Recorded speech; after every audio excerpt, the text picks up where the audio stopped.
My rich wife and her mother left for a trip to Mexico, telling me I would stay home to take care of my wife's sister's bedridden daughter, who had a speech impediment.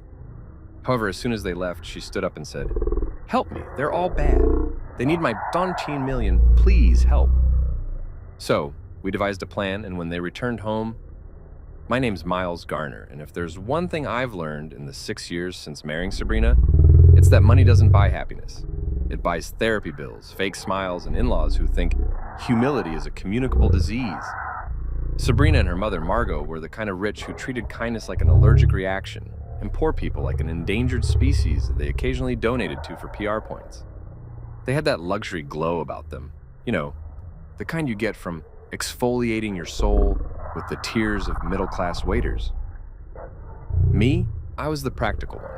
The guy who knew how to change a tire, fix a leaky faucet, and make a decent omelet without Googling it. I married into their world, thinking I'd bring a little balance. Turns out, I was just the handyman who came with emotional labor and a 401k. So when Sabrina waltzed into the living room one Friday morning wearing sunglasses the size of her ego and said, "Mom and I are going to Mexico for 2 weeks," I thought maybe, just maybe, the universe was giving me a break. Finally, I'd have peace. No, Miles, why is the champagne room light too dim? Or, Miles, why does the pool water smell like chemicals? As if chlorine was a personal attack. I was already mentally planning my 2 weeks of beer, bad TV, and blissful silence. But before I could pop open the celebratory Bud Light, she added, "You'll stay here and take care of my niece, Lila." I blinked at her like she'd just asked me to babysit a ghost. "The bedridden one?" I asked, praying she meant some other Lila. "Nope." Margot chimed in from her perch on the sofa, wearing pearls in disapproval. "Yes, dear. Poor thing can't walk or talk. Just feed her soup and keep her clean. Try not to mess that up." The way she said it, you'd think I'd been caught burning down orphanages for fun. I should have said no. Every fiber of my sanity screamed it. But saying no to Margot was like saying no to the IRS. Technically possible, but guaranteed to ruin your life. I opened my mouth to argue, but Sabrina had already started tapping on her phone, probably booking matching pedicure appointments for their mother-daughter bonding session. "You'll be fine, man, puppy," Anna said with that breezy tone rich people use when they're volunteering you for unpaid labor. "Lila just needs attention. You're good with chores. Chores, not care, not family. Chores, I swear. If my dignity were a stock, it would have gone public and crashed within seconds." By the time they rolled their designer luggage out to the driveway, I'd already given up hope. Margot gave me her usual "try not to embarrass us" smirk, while Sabrina kissed me on the cheek like I was the gardener she tipped out of obligation. "Don't forget to water the succulents," she added, because God forbid her plants die while I was keeping her niece alive. I waved as their luxury SUV pulled away, thinking, great, babysitting a mute statue while they sip margaritas and pretend to discover their souls. I trudged back inside, the house suddenly too big and too quiet. The scent of Sabrina's perfume lingered in the air like a bad decision. I dropped onto the couch, staring at the ceiling, wondering how my life had turned into a rom-com directed by Satan. My phone buzzed. Sabrina's text. "Be gentle with Lila. She's delicate." I stared at it for a full minute, debating whether to respond with, "You mean like your sense of self-awareness?" But decided silence was the safer option. Instead, I muttered to myself, "Delicate, right? So delicate, she probably has a trust fund bigger than my lifetime earnings." I made myself a cup of coffee, the only companion I trusted, and braced for the awkward encounter ahead. I'd met Lila twice before, both times during family gatherings where she was rolled in like a fragile museum exhibit. Everyone acted sympathetic, but not one of them actually cared. Margot used her as a sympathy prop to boost her philanthropic image. Sabrina posted selfies beside her with captions like, "Family means everything," because nothing says love like a curated hashtag. I'd always felt weird about it. The girl barely made a sound, and the whole family treated her like background furniture. Now suddenly I was in charge of her? The same me who once killed a cactus from overwatering it? Fantastic. As I walked down the hallway to the guest room, I rehearsed what to say. "Hey Lila, how's it going?" "No, too casual." "Hi there, sweetheart, Uncle Miles here." "Nope," sounded like I was auditioning for a creepy PBS show. I knocked softly and pushed open the door. The room was spotless, too spotless, hospital clean. Pale pink curtains, soft lighting, and that faint antiseptic smell that screamed money and guilt. Lila lay on the bed, motionless, eyes half open. She looked about 19, maybe 20, with long brown hair spread across the pillow like she was in a shampoo commercial gone wrong. A wheeled chair sat by the window, untouched. "Hey, Lila," I said quietly, stepping inside with the grace of a man trying not to offend the air. "It's just me and you now." My voice sounded like it belonged to a babysitter who'd already lost faith in humanity. No response, of course. I sighed and looked around, noticing a collection of stuffed animals, neatly arranged on the dresser, like they were waiting for their annual tax audit. I set the tray of soup and mashed potatoes on her nightstand. "So, your aunt, told me to feed you and keep you clean. Guess we're roommates for a while." Nothing. Just the soft hum of air conditioner. I rubbed at the back of my neck, feeling like the world's worst caretaker. "Okay, I'll help you sit up for the soup." I reached out cautiously because I didn't want to accidentally break the family's delicate heirloom. And that's when the unthinkable happened. She moved, not like a twitch or a reflex. I mean, she sat up, straight, strong. Then she swung her legs over the side of the bed and said, perfectly clearly, help me. I froze mid-motion, my brain short-circuited like a bad Wi-Fi signal. Aren't you supposed to be," she smirked, one eyebrow raised. "Bedridden? Yeah, that's what they want everyone to think." I swear, my jaw hit the floor so hard it bounced. "Wait, so you can walk? And talk? And holy hell, you have sarcasm?" "Yep," she said, stretching her legs like she'd been waiting for this moment forever. "But don't freak out. I need your help." My survival instincts kicked in. "Hold up. I'm gonna need at least one logical reason why my wife's niece, who's been mute and paralyzed for 3 years, is currently auditioning for Cirque du Soleil in my guest room." She looked me dead in the eye. "Because they're all bad, Uncle Miles. All of them. They want my money." I blinked. "Your money?" $14 million, she said calmly, like she was discussing lunch options. "From my dad's estate." I stared at her. 14 million with an M? Like not Monopoly money? She nodded, dead serious. "They're waiting for me to die so they can take it." And just like that, my weekend of quiet soup duty turned into a full-blown Netflix thriller. I sat down on the edge of her bed, trying to process. "Okay, just so I'm clear, you've been pretending to be an invalid for 3 years because your mom and my lovely wife are trying to rob you blind?" "Bingo," she said, popping her neck like a pro wrestler. "They forged medical papers, hired a fake doctor, and isolated me so they could control my trust fund. I've been playing along while gathering evidence." I rubbed my temples. Jesus. And here I thought my biggest problem was remembering to water the succulents. She cracked a small smile. "You're actually taking this better than I expected." "Oh, don't get me wrong," I said, standing up. "I'm internally screaming. But compared to dinner with your grandmother, this is almost relaxing." She laughed, a sound that didn't belong in this house full of secrets. "So, will you help me?" she asked. And in that moment, I had 2 choices. Pretend I hadn't heard her and go back to my peaceful, pathetic routine, or finally do something worthwhile with my existence.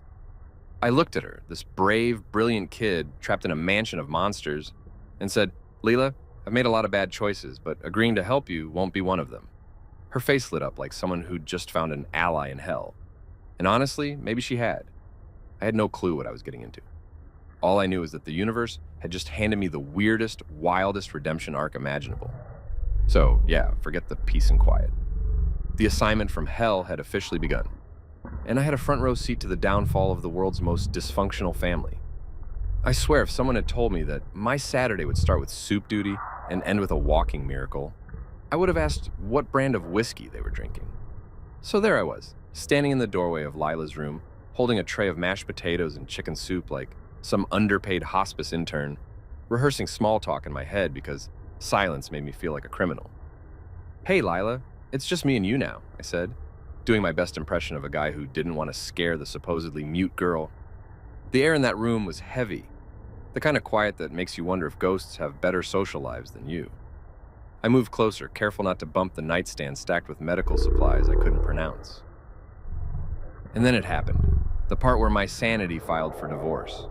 Before I could even set the tray down, Lila, sweet, motionless, supposedly helpless Lila, sat up like she'd just heard the theme music of Law & Order, Payback Unit. She swung her legs over the bed, hair tumbling over her shoulders, and looked right at me. "Help me," she said in a voice so clear and confident it could have belonged to a news anchor. My first thought, that soup was laced. My second thought, I should have charged Margot an hourly rate for this nonsense. I croaked, blinking so hard my eyes started buffering. "Aren't you supposed to be, not doing that?" She smirked like a magician caught mid-trick. "You mean bedridden? Yeah, that's what they want everyone to think." I nearly dropped the tray. "Wait, they? Who's they? Did I just walk into a cult subplot?" She hopped off the bed, stretching her legs like she was warming up for a yoga class. "Margot, Sabrina, my mom, they all want me gone." Gone as in sent away gone? Or Netflix true crime documentary gone?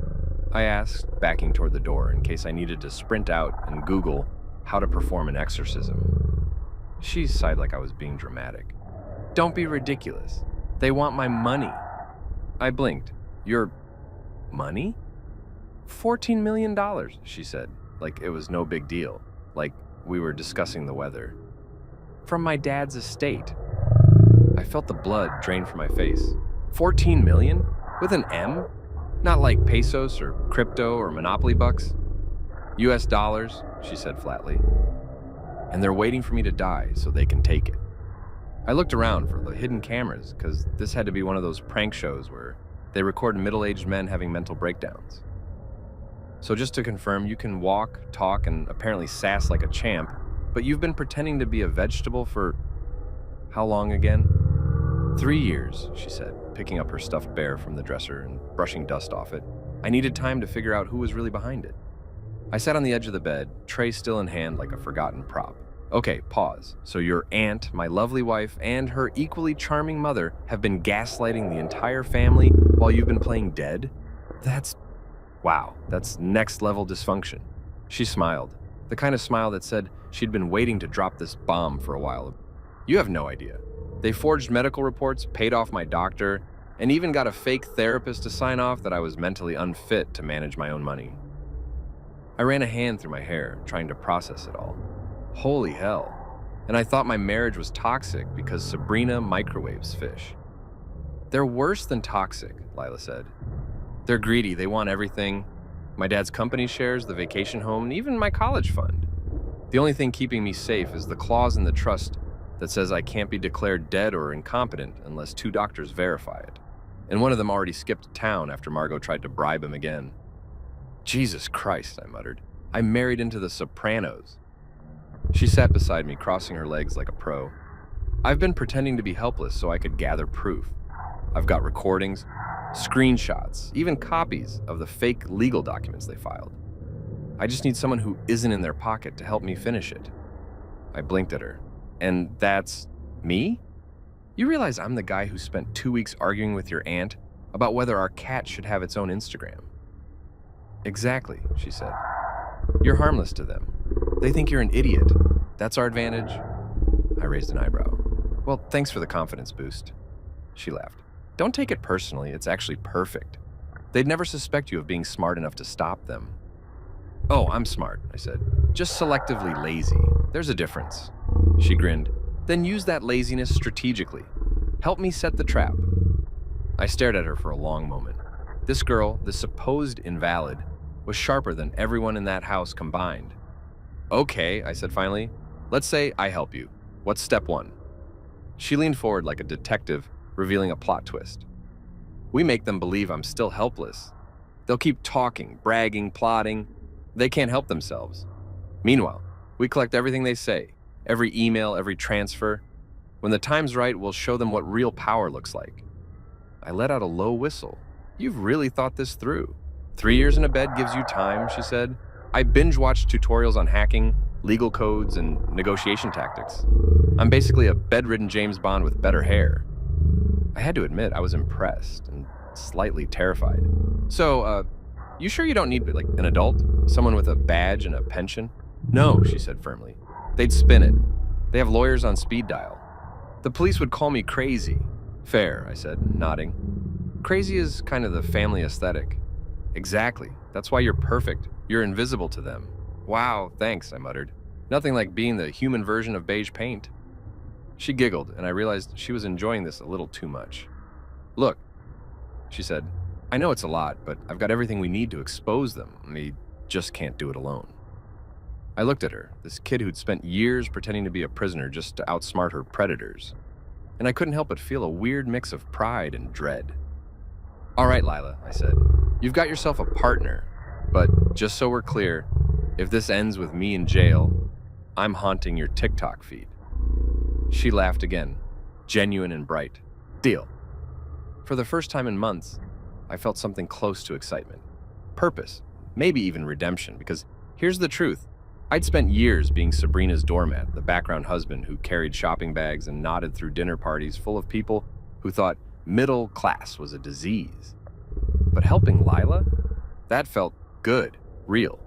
Like finally being the guy my younger self wouldn't mock. She stood up, stretching her arms, and I realized how strong she actually looked. Lean muscle under those oversized sweaters. You've been doing squats while pretending to be paralyzed, haven't you? I asked. She shrugged. Had to keep the blood flowing. Plus, I didn't want to lose my edge. I laughed, shaking my head. You're officially scarier than your aunt. That's saying something. I'll take that as a compliment. She walked over to the dresser, pulled open a drawer, and handed me a flash drive. Everything's on there. Emails, recordings, account details. It's encrypted, but I'll teach you how to access it. You'll need to back it up, just in case they destroy the originals. I stared at the tiny device like it was a live grenade. Lila, if anyone finds this, I'm gonna be the next guy in your family declared mentally unfit. Then don't let anyone find it, she said simply. Hide it somewhere they'd never look. Like Sabrina's cookbook collection, I muttered.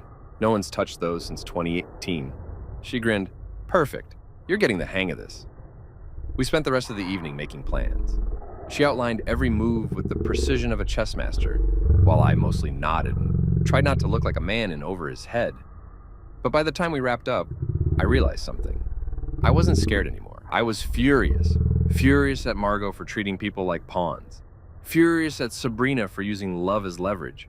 Furious at myself for letting it all slide, because it was easier than confronting the truth. That night, as I lay in bed, I could hear Lila quietly moving around her room, probably setting up cameras or transferring files. I stared at the ceiling and thought, well, Miles, you wanted excitement. Congratulations. You're now part of an heiress heist movie directed by Karma. I couldn't help but smile. For the first time in a long time, I wasn't the joke in someone else's story. I was the plot twist. And I had a feeling that by the time Sabrina and Margot came back from their margarita-fueled vacation, they wouldn't recognize the man waiting for them. The assignment from hell had officially turned into the opportunity of a lifetime. If you've ever thought your life couldn't get any weirder, try having a teenage girl who's been pretending to be paralyzed for 3 years explain how your wife and mother-in-law orchestrated a multi-million-dollar fraud scheme before breakfast. That'll reset your definition of weird real quick. The next morning, I brewed my coffee like I was preparing for a court hearing. Lila was already in the kitchen, standing, fully functional, wearing one of Sabrina's hoodies and making scrambled eggs like she hadn't spent years drooling on silk pillowcases for dramatic effect. Morning, she said casually, like this was normal. You drink your coffee black, right? I blinked at her. Black, yeah. 'Cause apparently cream and sugar are for people whose marriages still work. She laughed, sliding a mug toward me. You really use humor as a coping mechanism, huh? Yeah, well, therapy costs money and sarcasm's free. I sat across from her, staring as she ate her eggs like a completely ordinary person instead of the walking plot twist she was. So, I said, let's talk about this performance of yours. You said you've been pretending for 3 years. How'd you even pull that off? Most people can't stick to a diet for a week. She leaned back, arms crossed. Discipline, Uncle Miles, and fear. That's a powerful combo. She took a sip of orange juice before continuing, her tone cool but sharp. It started after Dad died. He left everything to me, his company shares, his house, his savings, but there was a clause. Until I turned 21, The trust would be managed by my legal guardian. My mom, aka Margot's golden daughter. I frowned. Sabrina's sister, right? The one who's conveniently traveling for work all the time. Yep, except most of those trips were cover for meetings with shady accountants and lawyers. Margot runs her like a puppet. Sabrina, too. Yeah, I noticed that, I muttered. Your mom gives orders, Margot signs checks, and Sabrina provides emotional chaos. Real family synergy. Lila smirked. They didn't waste time. Within 6 months of Dad's funeral, Margot had the family doctor declare me mentally unstable, post-traumatic stress or something. They staged fainting spells, panic attacks, fake neurological symptoms. Then one night, I overheard Margot talking about how a helpless heir would make things easier. Her eyes hardened. So I decided to give them what they wanted. Helpless. I raised an eyebrow. Yukai decided to pretend? Yep. One day I stopped talking, stopped walking, played the part. You should have seen the look on Margot's face when I suddenly collapsed. She grinned, almost proud. It was Oscar-worthy. I sipped my coffee slowly. You know, I married into this family thinking they were dramatic. I didn't realize I'd joined a crime syndicate. They underestimated me, she said. I used that. Margot loves control, so she made sure I had everything I needed. A nurse, private tutors, security cameras everywhere. But I learned to hack into the camera feed, used it to monitor their conversations. I memorized every word, every lie. I stared at her, jaw halfway to the floor. You hacked the house? You? Hey, YouTube tutorials are free, she said with a shrug. And being locked in a bedroom for years gives you time to learn new skills. So, while everyone thought you were binge-watching cartoons, you were out here running Mission Impossible. She grinned. Exactly. I even hid a few recorders around the house. You know that lamp in the living room with the weird base? The one Margot called European minimalism? Yeah. It's got a micro camera inside. I bought it online using one of her old credit cards. She never noticed. I whistled. Kid, you're terrifying. I mean that in the best way. Thanks, she said, but I can't go to the police yet. Not until we have undeniable proof. You already have footage and documents. What more do you need? The Pope's signature? She shook her head. They'll twist it. Margot has influence everywhere. Lawyers, judges, even a friend in the district attorney's office. If I go public too early, they'll paint me as unstable again. I need to trap them on record bragging about the fraud. That's where you come in. I raised my hands defensively. Whoa, slow down, Veronica Mars. I'm flattered you think I'm useful, but I'm also very fond of not being sued. Relax, she said. You just have to act clueless. Be the same easygoing guy they always ignore. They'll say things in front of you because they don't think you're capable of understanding any of it. I chuckled dryly. So basically, keep being myself. Exactly, she said with a wink. Just with a bit more awareness this time. I rubbed my temples. I can't believe I'm teaming up with someone who learned espionage while pretending to be paralyzed. My life's turning into a telenovela. Hey, she said, at least you're not the villain. Yet, I muttered. Give it time. She rolled her eyes. Look, Uncle Miles, I know this sounds crazy, but you're the only one I can trust. Everyone else in this family is either corrupt or cowardly. You sure about that? Because I'm about one awkward phone call away from joining the cowardly column. You'll be fine, she said with infuriating confidence. I'll handle the tech side. You just play your role. And what's my role exactly? The world's dumbest double agent? More like the world's most underestimated one. Oh, great, I said. Can't wait to put that on my resume. She laughed again. Light, genuine, unbroken by the weight of everything she'd endured. And something inside me shifted. I'd spent years around people who faked kindness, faked virtue, faked love. But Lila, she faked weakness. And somehow that was more honest than anything her family had ever done. All right, I said, finishing my coffee. I'm in, let's ruin some lives. Her grin widened. That's the spirit. The next few days felt like living in a spy movie where the soundtrack was just my internal screaming. Lila showed me everything, her hidden files, her hacked phone backups, even the recordings labeled with dates and sarcastic notes like Margot being evil. Thursday edition. We sat on the couch, reviewing footage. One clip showed Sabrina and Margot sitting in the garden, sipping wine. Once that girl's gone, Margot was saying, we'll finally have peace and profit. You mean when she's declared gone, Sabrina corrected. We can't do anything rash until the paperwork clears. Yeah, dear, Margot replied with that trademark smirk that probably made Satan take notes. Patience, the money will be ours soon enough. I glanced at Lila. Do they not realize you can hear everything? They think I'm too drugged to care, she said. Half the time, I was pretending to be asleep. This is insane, I whispered. You've been sitting on gold. Evidence, she corrected. Not gold, yet. We organized everything, videos, emails, transaction receipts, like a two-person task force with way too much coffee and not enough sanity. You know, I said one night, scrolling through screenshots, you could have just left, disappeared, started fresh somewhere. I thought about it, she admitted, but then I realized leaving means they win. They'd still have control of my father's legacy. I couldn't let that happen. There was a quiet steel in her voice that reminded me of her dad, a good man who'd always treated me like family back when that word still meant something. He'd be proud of you, I said softly. She smiled. I hope so, but I'm not done yet. So what's next? Phase 2, she said. We get them to brag. Brag? Margot loves to hear herself talk. So does Sabrina. If I fake being weaker, they'll think they've already won.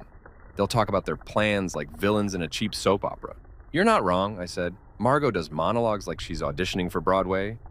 Exactly. We'll record every word. She leaned closer. And when the time's right, we'll drop it all. Press, police, lawyers, boom. I had to admit, the kid had a plan. A reckless, brilliant, probably illegal plan, but still a plan. You know, I said, you might actually be scarier than Margot. She grinned. I'll take that as a compliment. Good, I said, standing, because if we pull this off, we're going to need matching t-shirts that say Team Bedridden. She snorted. Deal. We spent the rest of the night setting up extra mics, testing angles, and mapping out every conversation that might happen when they got back from Mexico.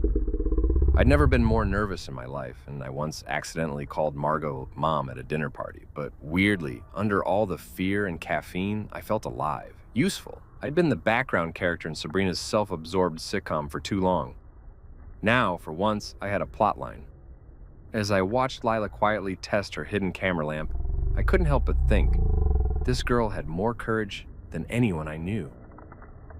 She'd faked silence to find her voice. She'd played helpless to expose power. And now she was ready to fight back, with me, the accidental sidekick she'd drafted into her revolution. So, I said, breaking the silence, when this is over, what's the plan? Run off to Switzerland with your millions? She shook her head. No, I'm going to use it to build something better. A foundation for kids in situations like mine, trapped, unheard, underestimated. I smiled. Damn, you're good. No, she said softly, looking out the window. I'm just tired of bad people winning. I nodded. Then let's make sure they don't. That night, I lay in bed, staring at the ceiling fan spinning lazily above me, listening to the faint sound of Lila typing away on her laptop. My world had flipped upside down in 48 hours, and for once, I wasn't complaining. Because somehow, in this chaos, I'd found a reason to stand tall again. Maybe I wasn't just the handyman husband or the family punchline anymore. Maybe I was finally part of something that mattered. Little did I know the real storm hadn't even started yet. By Monday morning, my living room looked less like a home and more like a crime board from one of those police procedurals where the detectives all have caffeine addictions and trust issues. Sticky notes everywhere, string connecting photos, bank records, and a whiteboard with words like Cayman, wire transfers, and Margot equals Satan scrawled across it. Lila sat cross-legged on the couch, surrounded by laptops, her fingers flying across the keyboard like she was trying to hack into the Pentagon. So, what's the plan again? I asked for the third time, mostly because I wanted to hear her say it out loud. Record them admitting to financial manipulation, she said without looking up. Catch them bragging about it while they think I'm still the drooling invalid in the upstairs suite. Right, I said, pacing like a guy who had no business being part of this operation. You really think they'll just start confessing mid-conversation? Oh, Uncle Miles, she said, her tone dripping with sarcasm. You've clearly never met Margot. She's physically incapable of keeping her mouth shut when she thinks she's won. She wasn't wrong. Margot had bragged about saving 10% on her Botox once, like she'd just negotiated world peace. Sabrina was no better. If there were an Olympic sport for oversharing, she'd be the reigning champion. Still, the idea of recording them and using it as evidence made my stomach twist. "And you're sure this is legal?" I asked, though I already knew the answer. "Mostly," she said, still typing. "If it helps, I'll let you be the one who presses record. That way we can share the guilt." "How generous," I muttered. "I'm touched." "You'll live," she said, smiling. "Besides, you wanted to flip the script, right?" "Yeah, but I thought you meant emotionally, not, legally admissible evidence." She laughed, and I realized that despite the chaos, it had been a long time since laughter had filled this house. Usually it echoed with passive-aggressive compliments and the faint hum of Sabrina's phone notifications. Now it buzzed with scheming energy, the good kind, the kind that says karma's about to clock in for overtime.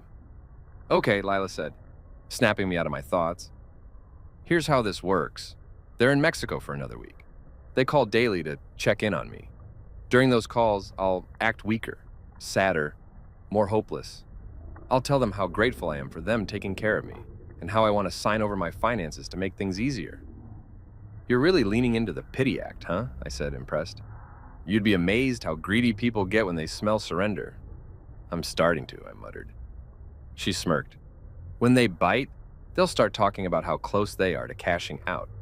We record it, timestamp it, and back it up in 3 separate drives." "3?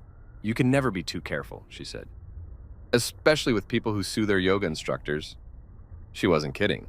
Margot had once taken a Pilates trainer to small claims court because the energy in the room wasn't calming enough. I sighed and dropped onto the couch beside her. "You really think this'll hold up?" "It'll hold up long enough to burn them socially," she said. "Once we go public, no one will touch them. Reputation is their currency.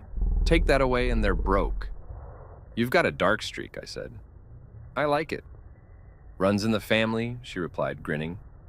We spent the rest of the morning setting up hidden mics. One in the living room lamp, one in the kitchen clock, one under the coffee table. Lila had even disguised one as a bottle of lavender-scented air freshener because, and I quote, "rich people never suspect anything that smells expensive." By noon, my house was wired tighter than a spy bunker. We tested each mic by doing a mock interview where I pretended to be Margot and Lila pretended to be Sabrina. "Mother," she said in a perfect imitation of her aunt's nasal voice, "once we have the money, we'll finally be free to travel without that, what's the word you always use?" I cleared my throat. "Parasite?" "Yes, that's it," she said, dramatically clutching her chest. "The girl who ruined everything by being born." I almost choked on my coffee. Jesus, that was uncanny. "Years of practice," she said. "They gossip loud enough for me to study accents." "You're starting to scare me," I told her, though a part of me was genuinely impressed. By the evening, we had a full operation mapped out. She showed me her backups: cloud storage, encrypted folders, even a burner phone linked to an anonymous account. "You've thought of everything," I said, leaning back. "You sure you're not some undercover agent?" "If I were," she said, "you'd be the guy they send to distract the villains while I do the real work." Harsh but fair. Around 8 p.m., Margot and Sabrina's video call came through. Lila quickly switched to her weak and innocent mode, slouching into the wheelchair, eyes glazed, voice soft. "Hi, Aunt Sabrina." "Hi, Grandma." Sabrina's face lit up on the screen, filtered within an inch of her life. "Sweetheart. Oh, you look so much better than I expected." Margot leaned in, smiling like a snake in pearls. "We were just talking about you, darling. How's my brave little angel?" "Still tired," Lila whispered. "But I've been thinking about what you said, about letting you handle my finances." I swear I saw Margot's pupils turn into dollar signs. "Oh, honey, that's so wise of you," she cooed. "It's a big responsibility. You should focus on getting better." Lila nodded weakly. "I just don't want to be a burden. I trust you." I had to bite my tongue to keep from laughing.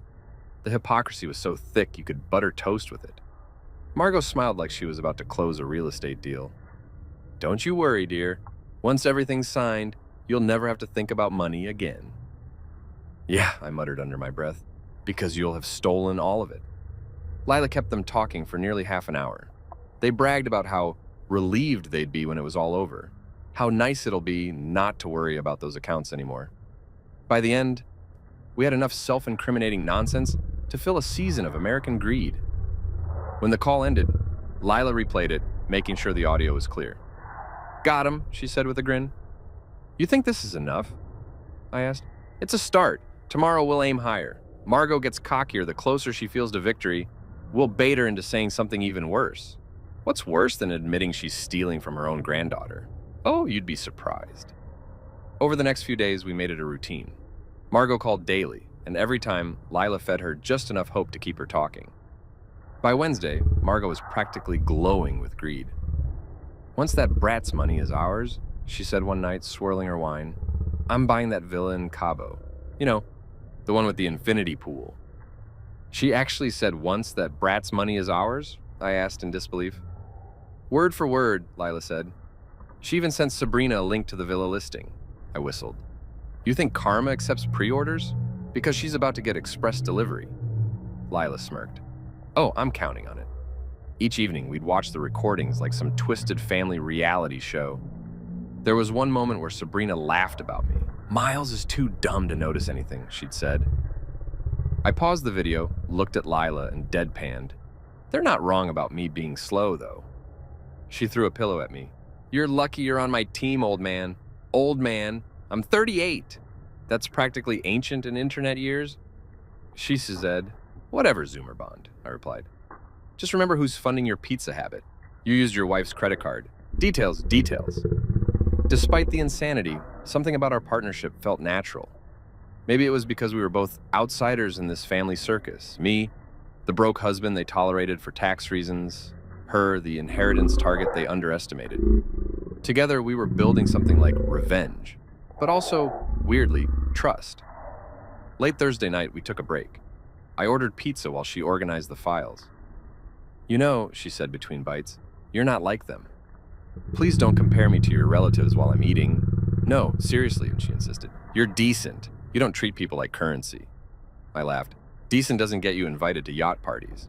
"Good," she said. "Those parties suck anyway." I leaned back, staring at the chaos of our living room.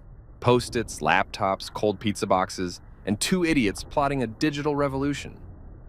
"You realize," I said, "this is either going to end with us celebrating or with Margot having me buried behind a golf course.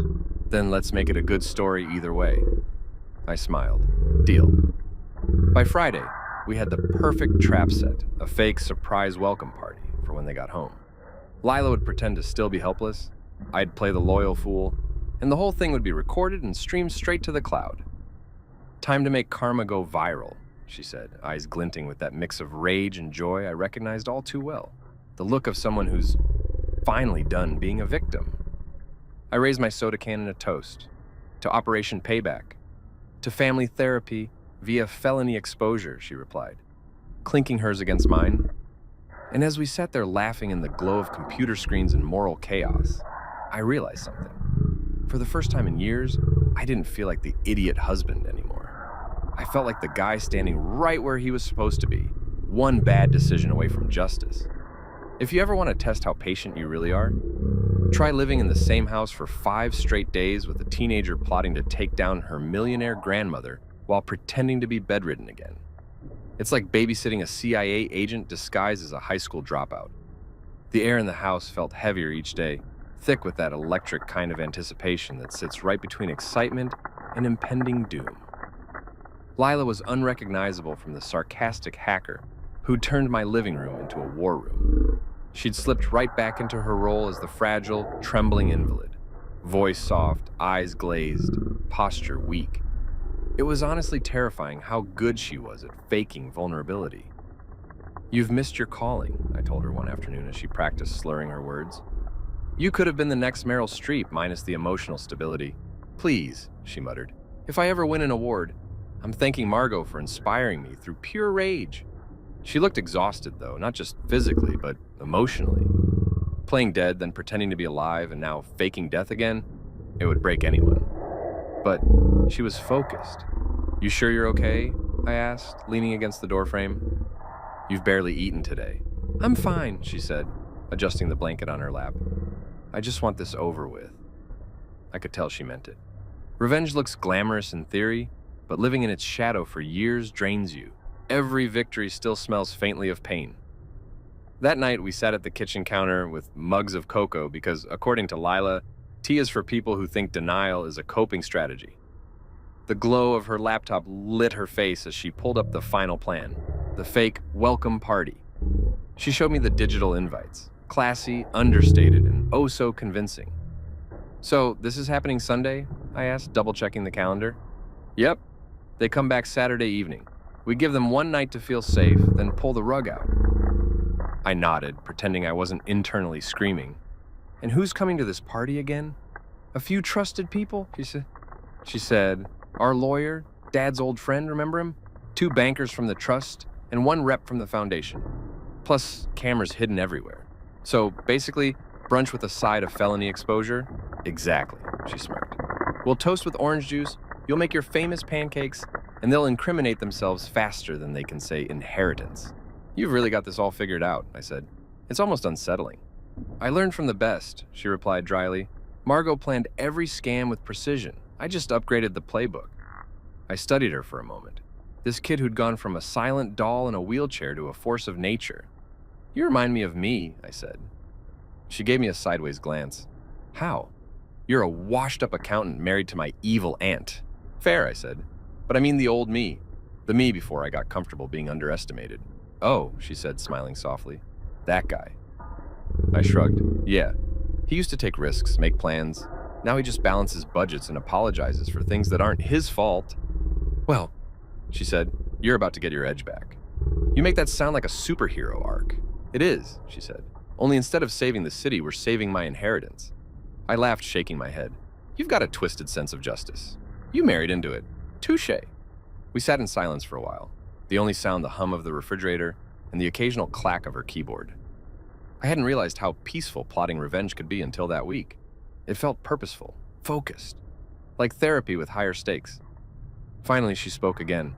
Can I ask you something personal? Sure, I said, sipping my cocoa. Why did you marry Aunt Sabrina? I froze mid-sip. Wow, you don't pull punches, do you? I'm serious, and she said. You're not like them. You say please and thank you. You hold doors open. You don't treat people like disposable napkins. Gee, thanks. I'll put that on my tombstone. Here lies Miles Garner, not a napkin, she smirked. You know what I mean. I stared into my mug, watching the chocolate swirl. Honestly, I married her because I thought love could fix things. I thought if I worked hard enough, she'd see me as her equal instead of a project. Did it ever work?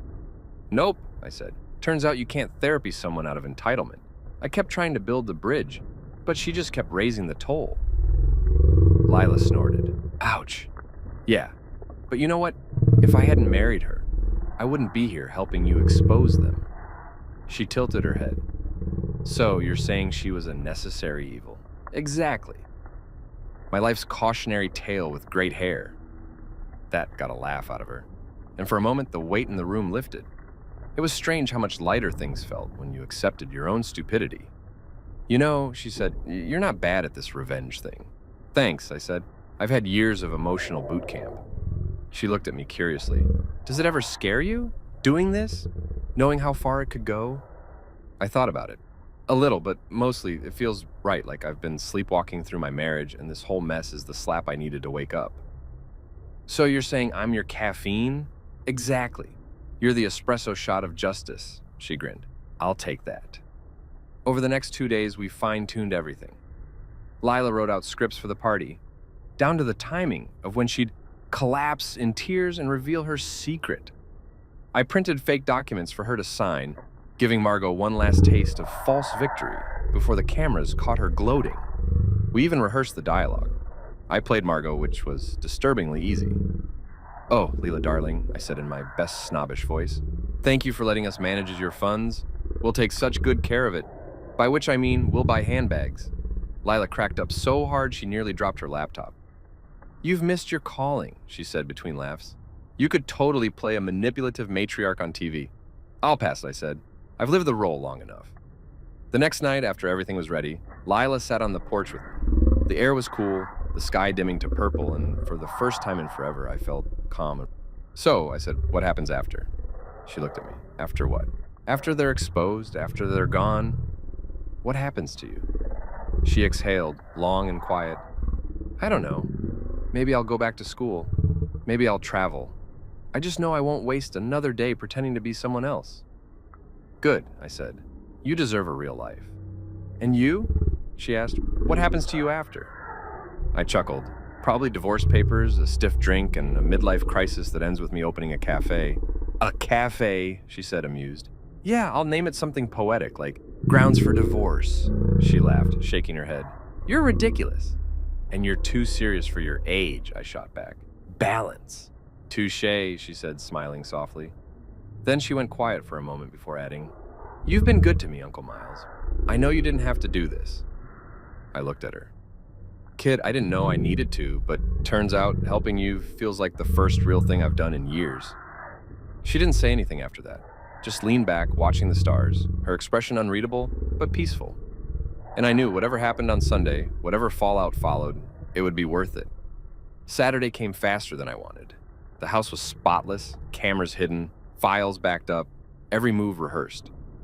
I woke up early, made breakfast, and tried not to look like a man about to commit psychological warfare against his own wife. Around noon, I caught Lila standing at the mirror, adjusting her blanket and practicing her weak smile. You ready? I asked. Ready as I'll ever be, she said, taking a deep breath. You nervous? Nervous? She chuckled. I've been pretending to be paralyzed for years. This is the fun part. I grinned. Fair enough? She paused before sitting back down, her tone softening. You know, I used to think revenge would make me feel powerful, but now I just want peace. You'll get it, I promised. After tomorrow, you'll finally get it. That night, I couldn't sleep. I lay in bed staring at the ceiling, thinking about every choice that led me here, every compromise, every apology, every moment I'd let someone else dictate my worth. I used to believe in forgiveness, but forgiveness is luxury, and some people are too rich to deserve it.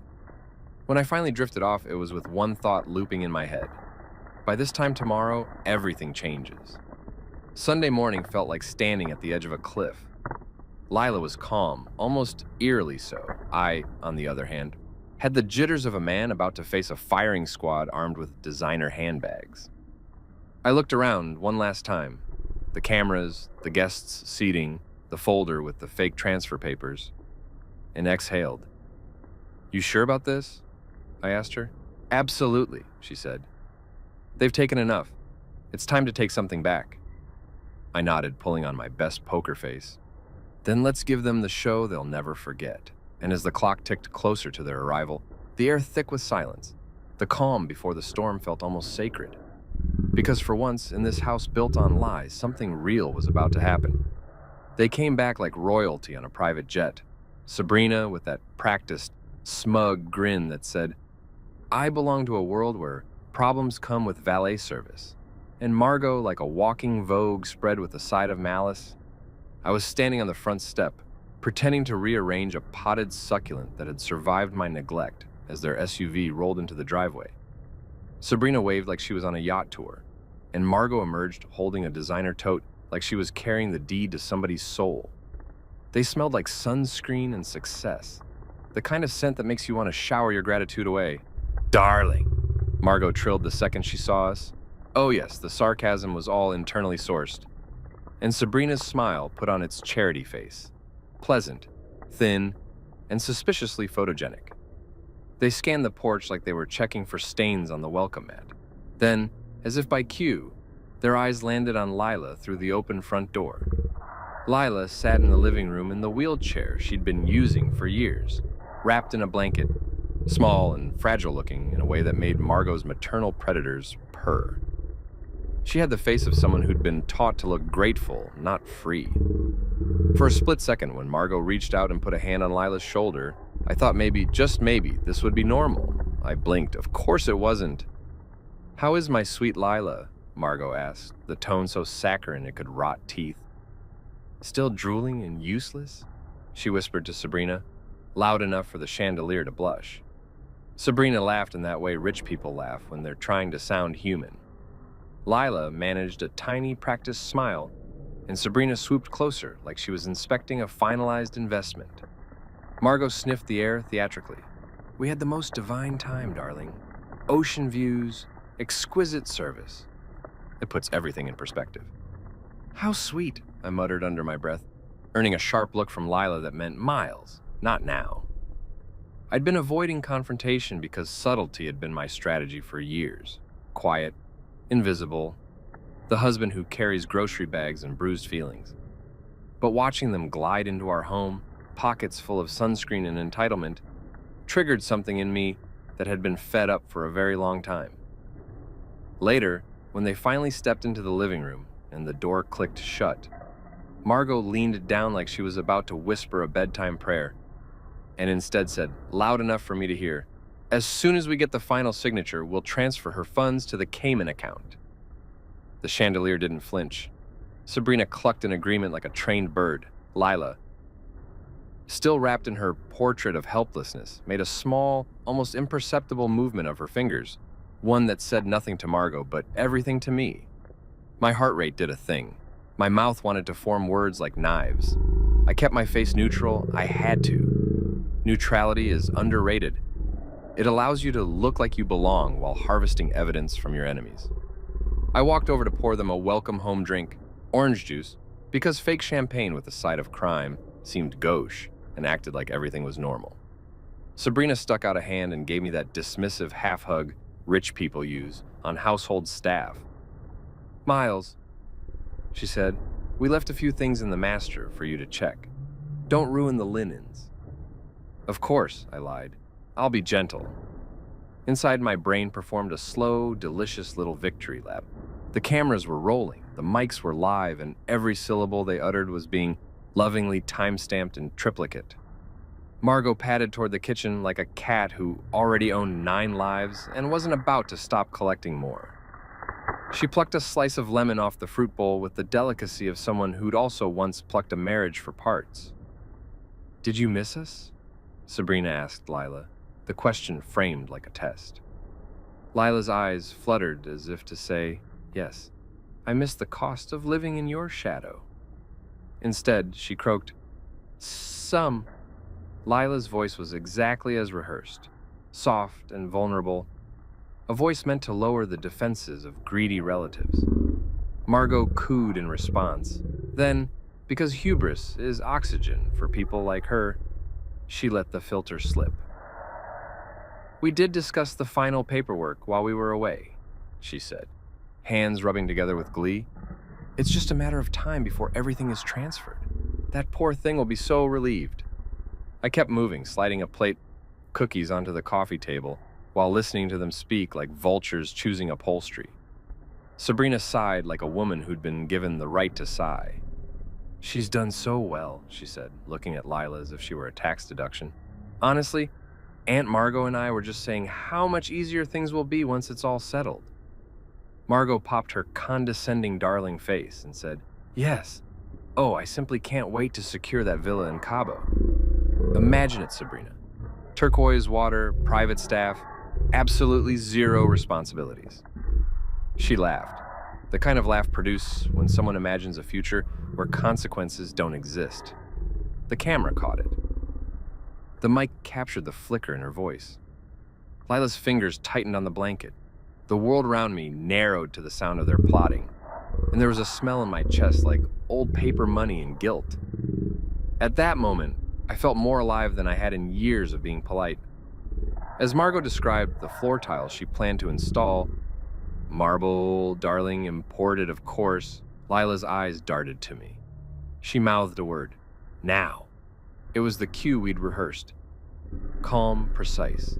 The plan was in motion. I finished slicing the lemon with the steady hands of a man who suddenly had a cause. Every small motion was a cover for the big thing we were about to do. Guests arrived that afternoon. Our carefully selected allies, handpicked to look like ordinary citizens and to be legally useful. Mr. Newell, an old friend of Lila's father, who'd served as a family attorney before they'd been pushed out by Margot's charm offensive, arrived with a neutral face and a legal gravitas that could sink yachts. 2 trust officers showed up, the kind of people who speak in percentages and sigh into spreadsheets. And in my pocket, tucked against my ribs like a secret, was the drive with the audio backups and the transcriptions. Evidence that could turn a yacht into a dinghy. We played the part. I offered everyone drinks like the man who'd be eternally thankful for dishwasher duty. Lila remained the fragile centerpiece, a portrait of vulnerability. Margot and Sabrina's eyes glowed at the sight of our small, intimate celebration. They moved like predators, circling the table, already tasting the spoils. "We're so honored," Margot announced, over loud and perfumed, "to be welcomed home by such a devoted house." Her words hung in the air, heavy with entitlement. I felt everything tighten, my jaw, my stomach, like a coil ready to spring. We sat, we laughed politely, and the room hummed with the low electricity of premeditated exposure. At precisely the moment the cake arrived, homemade pancakes masquerading as a celebratory stack because Lila insisted on something low-key, the signal went out. Our hidden feeds, synced and uploaded to a secure cloud, began streaming to the devices of a few chosen watchers. Mr. Newell, the trust rep, and one undercover investigator Lila had carefully vetted. Margot lifted her glass, orange juice pretending to be champagne, and said, toasting the air with a confidence that smelled like victory, "To fortune and family," she declared. That was the cue. Lila's head tilted and she stood. The room stilled. Maybe they expected a fainting spell, a collapse, a soft crumple to the floor like she'd done countless times before. But instead, Lila stood up like a goddess who'd been pretending to be a relic, steady and fierce, and said, clear as a bell, "To my fortune and your fraud." The words landed like a grenade. Forks clattered. The chandelier blinked in sympathy. Sabrina's face went through a 5-act play in 10 seconds. Surprise, denial, hope, disbelief, and panic, all without skipping a beat. Margot's jaw dropped in a way that looked surgically impressive. For the first time, shame crept into that room, a new, unfamiliar guest.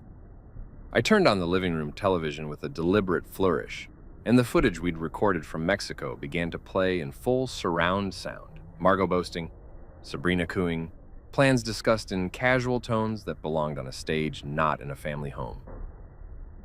"Once that brat's money is ours," Margot was heard saying, wine breath and greed unmistakable.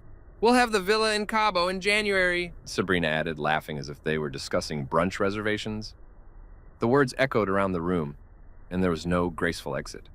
The cameras, the mics, the transcriptions all sang one truth. They had discussed stealing a child's inheritance like a shopping list. The silence that followed was loud and honest. Margot's face lost that proud pink hue and went pale, the color a portrait of inevitability. Sabrina lunged for my phone, because of course she did. But Lila, who had rehearsed exactly how to be the hero in this moment, blocked her with a steady hand that looked nothing like the fragile girl they'd painted for 3 years. "Don't touch that," Lila said with a calm, sharper than any of Margot's manicures. I leaned back and let the room collapse on itself. The queens of my former life looked suddenly small and very, very human. Flawed, greedy, exploited. The house felt colder and cleaner. I sat there watching the slow crumble of entitlement, and for the first time felt the curious warmth of justice settle in my chest. The queens had returned, and they were about to be dethroned. There are moments in life when time stops, not in a poetic way, but in that horrifying, slow motion, oh crap, this is really happening kind of way. That was me, standing at the head of the table in our gleaming dining room, watching my wife and mother-in-law process the fact that the family's so-called mute angel had just stood up, spoken, and called them out as thieves in front of lawyers, bankers, and 2 people whose facial expressions could be described only as career-ending amazement. The chandelier above us flickered dramatically, probably out of sympathy, as Margot froze with her wine glass midair. Sabrina's jaw unhinged like a malfunctioning doll. For a split second, no one breathed. Lila, bless her teenage flair for the dramatic, didn't waste the pause. She took a step forward, strong, deliberate, spine straight, and repeated, "To my fortune and your fraud." Her voice didn't waver. It sliced through the silence like a courtroom gavel. If it were a movie, this was the scene where the audience would start clapping. But in real life, oh no. In real life, this was the scene where people start having small, quiet heart attacks. "What did you just say?" Margot stammered, clutching her pearl necklace like it had life insurance benefits. Sabrina blinked so fast I thought she was trying to Morse code her way out of trouble. "Lila, darling," she began, her tone the fake sweet kind that could peel paint off walls. "I think you're confused. You've been through hell?" Lila interrupted. "Yeah, I know, thanks to you." Then she gestured toward the television mounted on the wall. My cue. I grabbed the remote, pressed play, and leaned back, arms folded as the footage began to roll. The Mexico videos filled the room. Margot's own voice, dripping with arrogance. "Once that brat's money is ours, I'm buying a villa in Cabo." Sabrina's answering laugh, high, gleeful, cruel. "She'll never even know what hit her. Miles is too dumb to notice." I turned my head just enough to catch Sabrina's reaction when she heard her own words. The irony hit her like a tax audit. "Too dumb to notice," I said softly, raising an eyebrow. "You sure about that, babe?" Margot's mouth opened and closed like a malfunctioning goldfish. This is evidence?" I offered helpfully. "Yeah, it really is." Mr. Newell, the lawyer, cleared his throat and adjusted his glasses with the sort of relish only a man who'd been waiting years for a comeback could muster. "I have to say, Mrs. Bennett," he said, addressing Margot with legal precision, "I was skeptical when Lila reached out. But this," he pointed at the TV as another clip played, Margot discussing doctoring medical records. "This is damning," Sabrina's voice cracked. "Miles, how could you do this to me?" "To you?" I repeated, genuinely impressed by her audacity. "Sweetheart, you lied to me, exploited a kid, and used me as the house idiot. The least I could do was help the actual victim." She blinked rapidly, mascara starting to betray her. "I was protecting her by faking her disability," I said, deadpan. "That's a bold interpretation of protection, even for you." Lila stepped closer to them. "You wanted me gone," she said. "You said it. I heard you."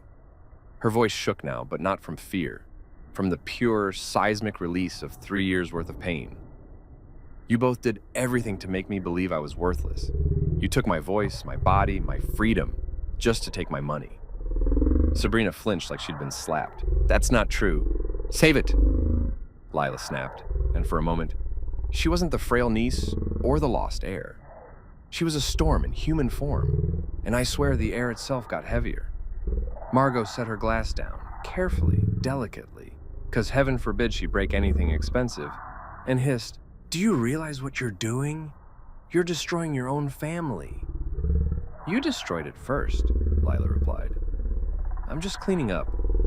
The TV kept playing. Their voices, their words, their own arrogance laid bare for everyone in the room to hear. Margot tried to reach for the remote, but I stepped between her and the table. "I wouldn't," I said low and steady. "You touch that, and I'll live stream this to the entire board of the Trust Foundation." She stopped dead, nostrils flaring, the predator realizing she wasn't the hunter anymore. Sabrina sank into her chair, silent for once, her perfectly manicured fingers trembling against her wine glass. "Miles," she said finally, "please, we can fix this." "Oh, I agree," I said cheerfully. "It's already being fixed, just not in your favor." The bankers in the room exchanged glances, one of them whispering something to the other. Lila nodded at Mr. Newell, who produced a folder from his briefcase and slid it across the table toward Margot. "What's this?" Margot asked. "A reality check," Newell replied. "These are court documents prepared to reinstate Lila as the sole trustee of her father's estate, along with petitions to investigate all financial activity conducted under your supervision." Margot's face drained of color faster than cheap paint in a hurricane. You can't just..." "We can," Lila interrupted. "And we will." The next few minutes felt surreal. Margot sputtered threats. "I'll ruin you. I'll call my lawyer. You don't know who you're dealing with." But the thing about power is, once it's gone, yelling just sounds like static.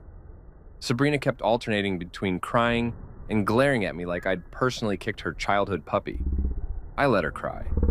I even handed her a napkin because I'm classy like that. "You don't understand," she whimpered. "We were desperate." "Desperate for what?" I said. "A third vacation home? Another pair of diamond earrings? Please, the only thing you people are starving for is consequences." For a brief, exquisite moment, everything stopped again. You could hear the hum of the camera feed uploading to the cloud, the faint ticking of the dining room clock, and Margot's quiet, panicked breathing. Then, the cherry on top. The doorbell rang. I smiled. "Ah!" right on cue. I opened the door and in walked the trust's official representative, two uniformed officers, and a legal aide carrying a sealed evidence folder. Margot's gasp could have powered a wind turbine. "What is this?" she demanded. "Accountability," I said, grinning. "It's new to you, I know." Lila stood tall beside me as the officers approached. "Mrs. Bennett," one of them said to Margot, "we have some questions regarding allegations of fraud and coercion. You'll need to come with us." Sabrina's eyes widened. "You can't just... She's my mother. You should have thought of that before helping her forge half the paperwork," Lila said. "Oh, and don't worry, Aunt Sabrina. Your name's in there too. Equal opportunity justice." Margot tried to stand, but one of the officers gently placed a hand on her arm. "You'll have a chance to explain everything, ma'am," he said, "at the station." It was almost cinematic. Margot trying to maintain her dignity while her empire of lies crumbled around her. Sabrina broke into full-blown tears, muttering things like, "We can fix this, and it's all a misunderstanding." Lila just watched, face unreadable, eyes calm.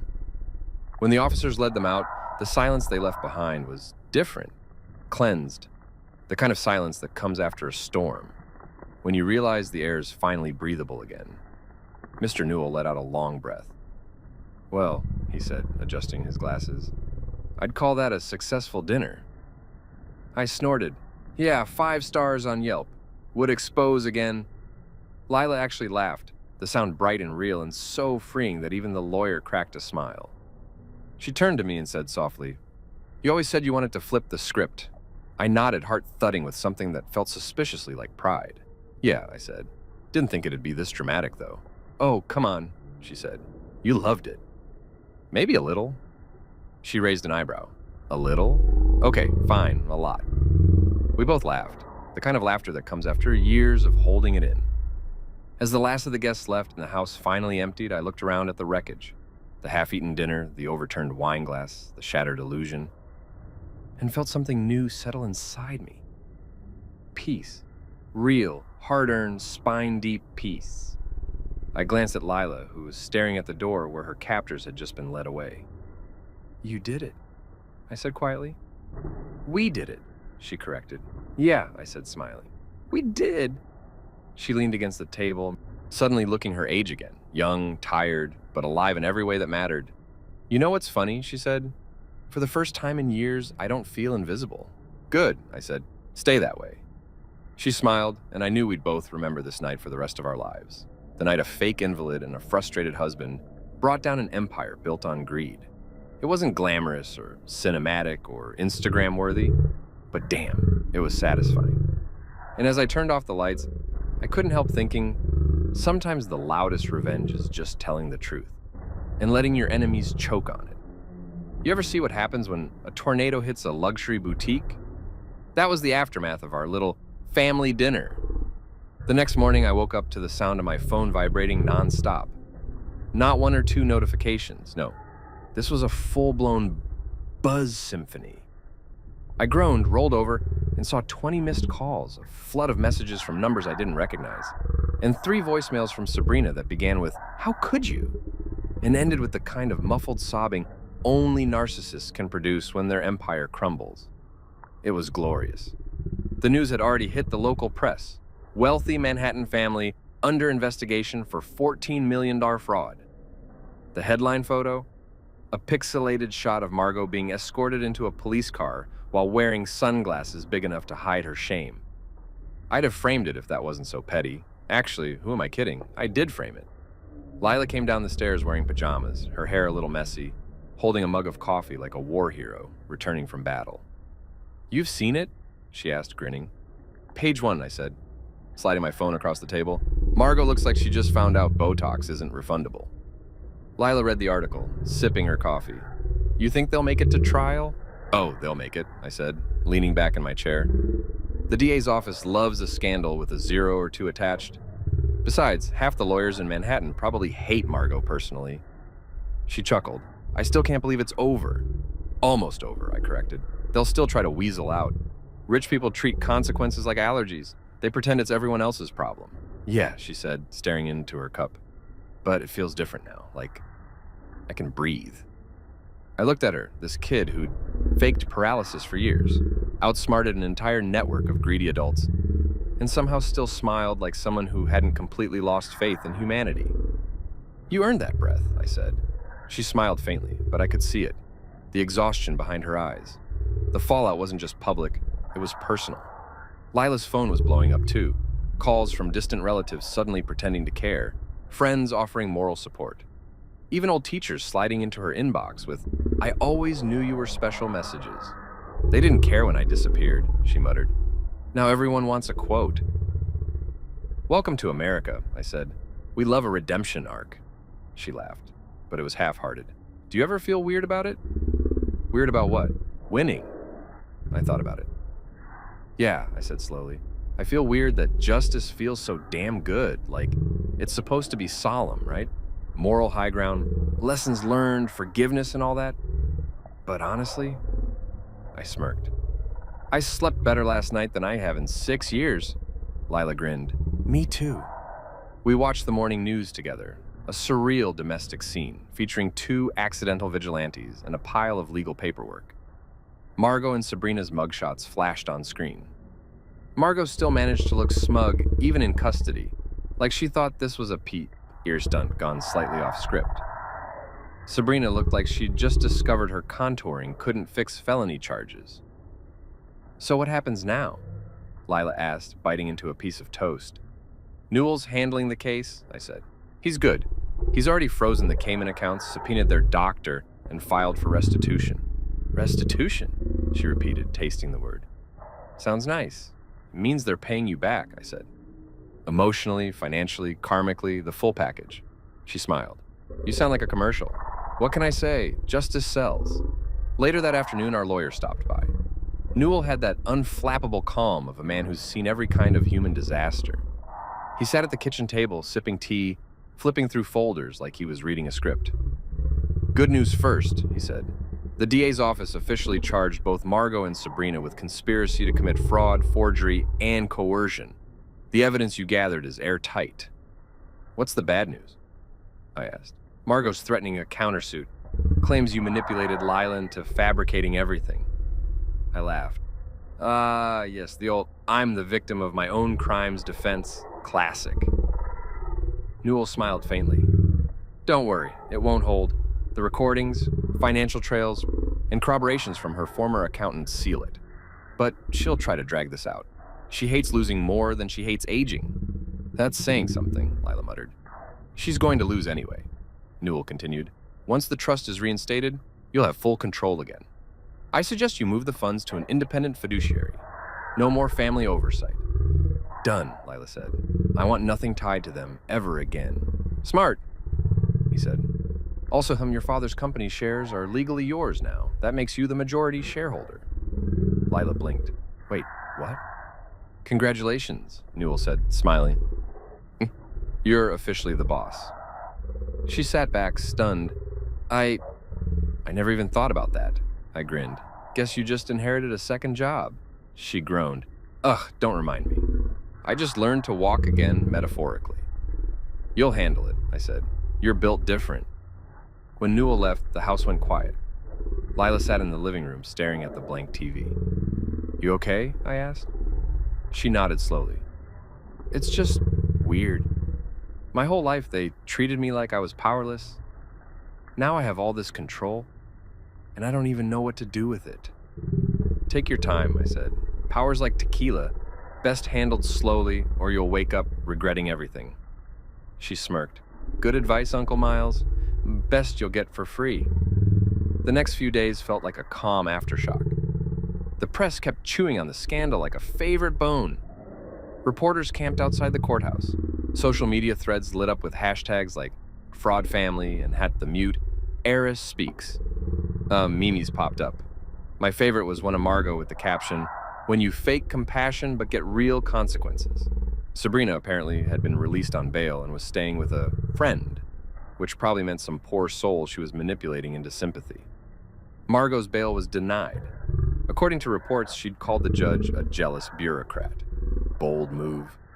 One evening, while Lila and I were watching a rerun of Shark Tank, her new favorite show, she turned to me and said, "You think I'll ever be normal again?" I looked at her. "Define normal." "You know, Not suspicious of everyone, not waiting for someone to pull the rug out. Probably not, I said honestly. But that's okay. You've earned your paranoia. She laughed. That's comforting. I try. She leaned her head back against the couch. I keep thinking about the last 3 years. Every fake smile, every lie they told me, and I wonder, did they ever love me? Even a little? I sighed. Maybe, in their own twisted, self-centered way. But love without empathy is just control with better branding. You sound like a therapist, she said. Please, I charge too little for that. We both laughed, and in that moment, I realized something. We weren't just allies anymore. We were family, the real kind. Not by law or money, but by shared scars. A week later, we met with the trust board to finalize the transition. Lila wore a sleek navy dress and the calm expression of someone who had survived hell and come back with receipts. I stood behind her, mostly moral support, partially bodyguard, fully proud. When the paperwork was done, she shook hands with the board members and said, "Thank you for believing me." One of them replied, "It wasn't hard. The truth has a way of speaking for itself." On the way home, she was quiet for a while, before finally saying, "You know what the best part is?" "What?" "They can't take anything from me anymore. Not my name, my choices, my future. They're gone and I'm still here." "That's not the best part," I said. "The best part is you made it happen." She smiled, eyes glinting. "You helped." "Minor role," I said. "I was more comic relief than hero." "Maybe," she said, smirking. "But every story needs a good sidekick." I pretended to be offended. "Sidekick? I carried this plot on my back." "Sure, Batman. I'm more of a Deadpool." "You wish." We both laughed until tears rolled down her cheeks, the kind that come from release, not sorrow. That night, after dropping her off at the guest house she'd decided to keep, I stood in my own kitchen, sipping a beer, watching the city lights blink through the window.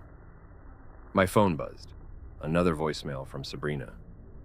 I debated deleting it, but curiosity won. Her voice was shaky, slurred from either wine or panic.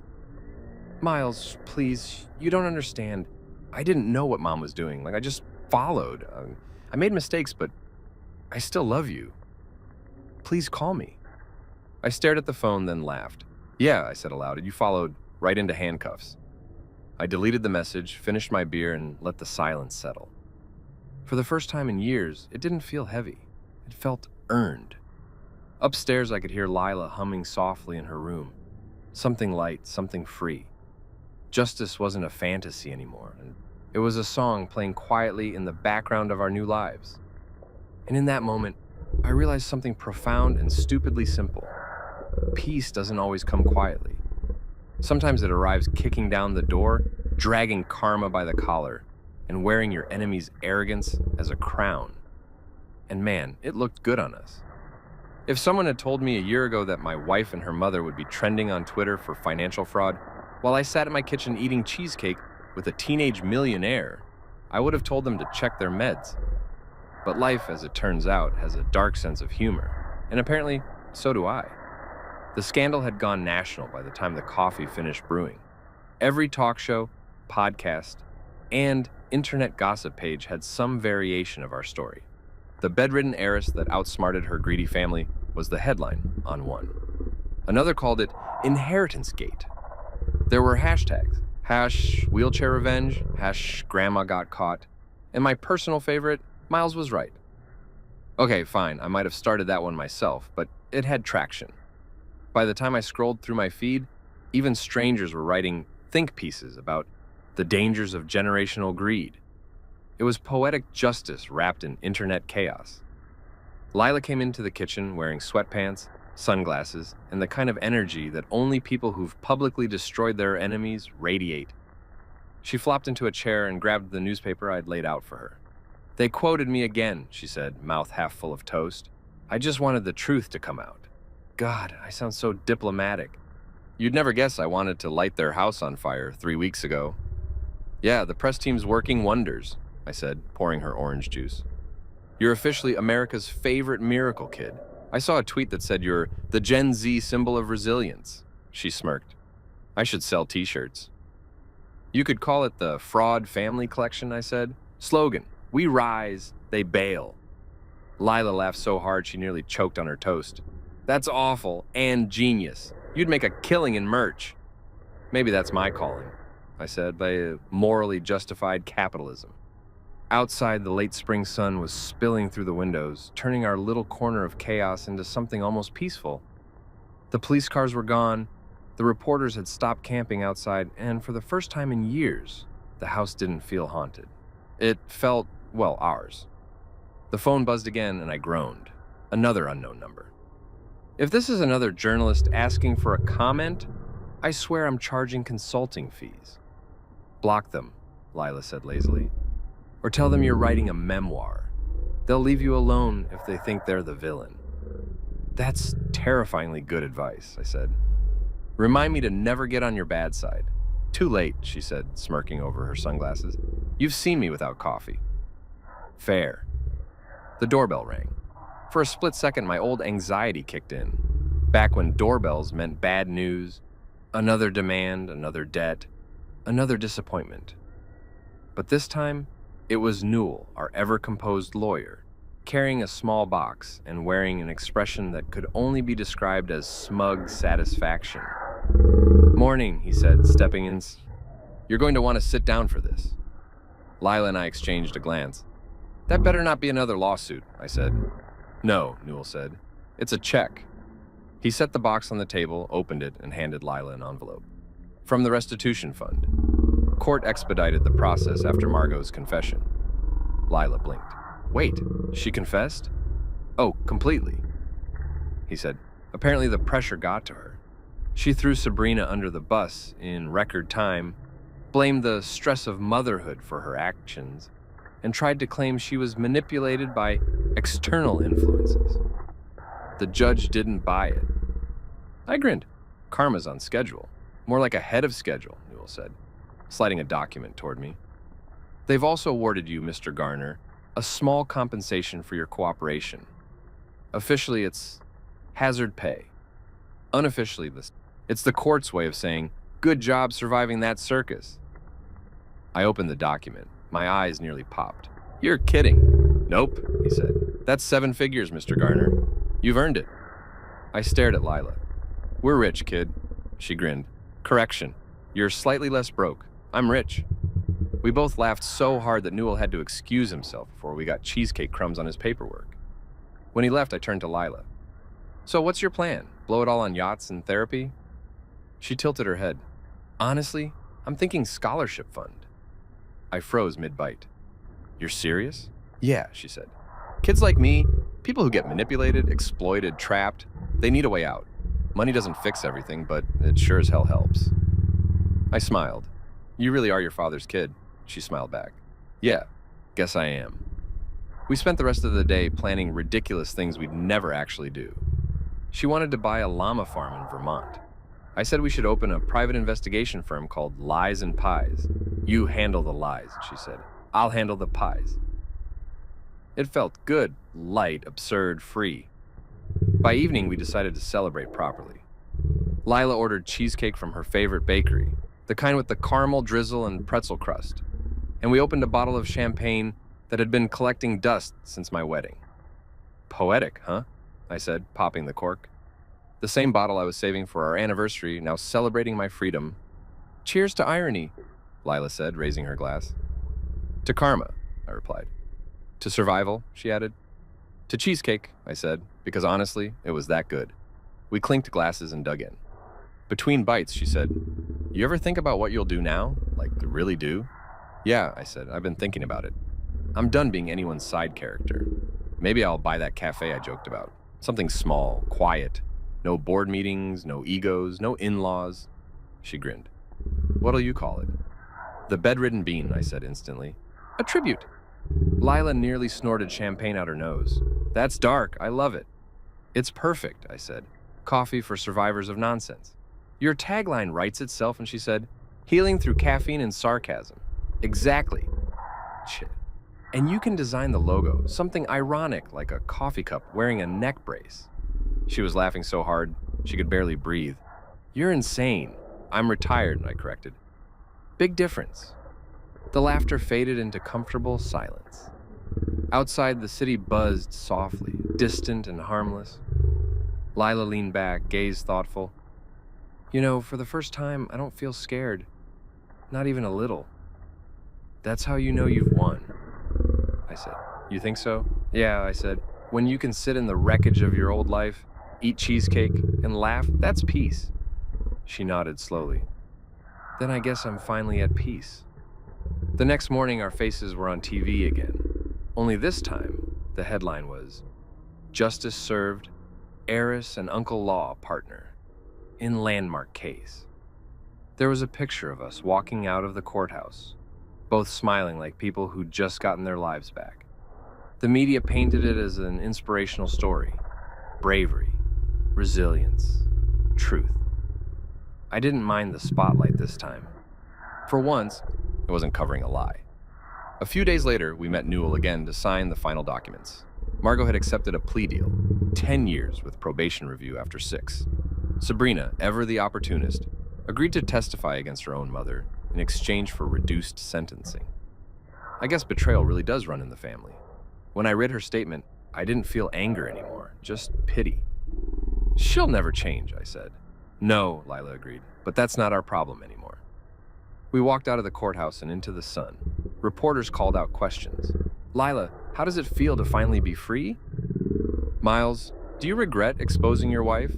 But we just smiled and kept walking. Some moments don't need explanations.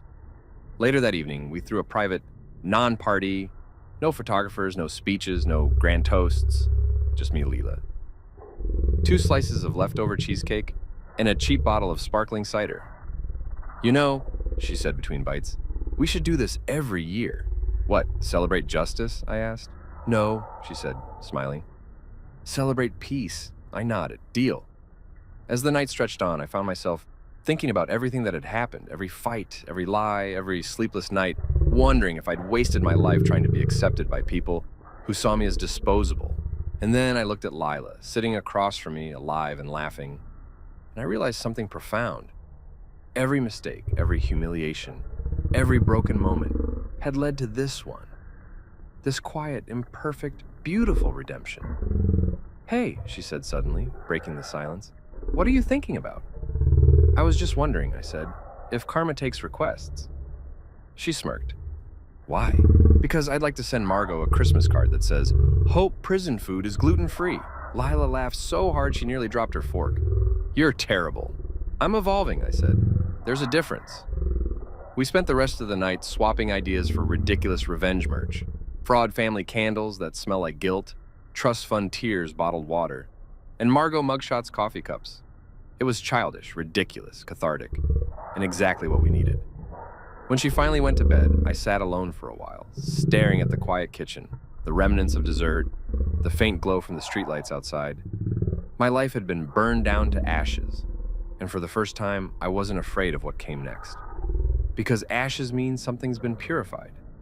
And if there's one thing I'd learned from this madness, it's that sometimes losing everything fake is how you finally earn something real. I cleaned up the dishes, turned off the lights, and whispered into the still air to cash, karma, and cheesecake. And somewhere in the silence, I could almost hear the universe laughing back in agreement. It's been 6 months since the dinner that detonated my old life, and somehow I'm still surprised by how peaceful quiet can be. No phone calls demanding favors, no cold stares from a wife pretending affection, no background noise of family politics. Just the hum of my coffee machine, the chatter of customers, and the soft clinking of mugs in my cafe. The bedridden bean. Yeah, I went with it. The sign makes people laugh. And when they ask why it's called that, I just smile and say, long story. Involves a fake invalid, a Mexican villa, and $14 million worth of karma. It gets a laugh every time. Lila's overseas now, studying media law, because of course she'd pick a career that lets her roast people like Margot for a living. We talk every week. She's thriving, using her story to fight for kids who got chewed up by greedy guardians. Every time I see her on Zoom, confident, alive, free, I realize the kid who once pretended to be powerless turned out to be the strongest person I know. As for Sabrina, she signed the divorce papers from county jail. I didn't even read her apology letter. but I did keep the check from the property settlement. Call it poetic severance pay. Margot's still fighting appeals, probably charming her cellmates with investment tips. Me? I've never felt richer, and I'm not talking money. Some mornings, when I'm closing up shop, I catch myself smiling at nothing. Maybe it's the coffee, maybe it's the calm, or maybe it's the sweet realization that freedom doesn't taste like victory champagne. It tastes like espresso at sunrise, earned one quiet cup at a time. The world finally stops spinning around other people's expectations. Every now and then, someone recognizes me from the news and asks if I miss the old life. The mansion, the luxury, the spotlight. I just grin and say, no, I traded it for something better. And when they ask what that is, I nod toward the counter, where the bell rings softly, and say, peace and cheesecake on the house for those who believe in karma. Because if there's one thing I've learned, it's that freedom really does have a funny taste, and I'm never giving it back.